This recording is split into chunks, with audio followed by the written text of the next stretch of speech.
এবং কি বাবা যখন খেতে বসতো আমি বাবাকে আমার পড়া শোনাতাম। এই চর্চাগুলো কিন্তু নেই এখন। এই জন্য দেখবেন সালাফদের জীবনীতে তাদের জ্ঞানের এত পরিধি বৃদ্ধি পেয়েছিল, কারণ কি প্রত্যেকটা পরিবারে কিন্তু একটা লাইব্রেরি, প্রাইভেট লাইব্রেরি ছিল, তারা লেখাপড়া করতো। এই লেখাপড়া করার কারণে এই যে তারা বইয়ের প্রতি, কিতাবের প্রতি, বুকস এর প্রতি তাদের একটা ভালোবাসা তৈরি হয়েছিল। এখন কিন্তু সেটা নাই।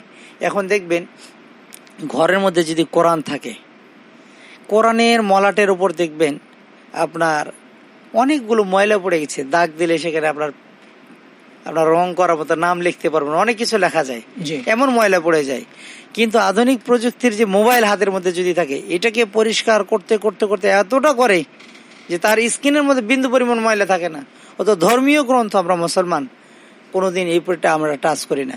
এখন যদি জিজ্ঞাসা করা হয় কাউকে, আমরা যদি জিজ্ঞাসা করি যে ভাই আপনার জীবনে একটা বছর অতিবাহিত হয়ে গেল, আপনি কয় খতম কোরআন দিয়েছেন?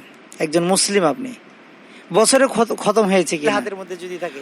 অথচ ইমাম শাফি রাহিমাহুল্লাহ তার জীবন ইতিহাস খুঁজে দেখেন যে লাম্মা হাজারা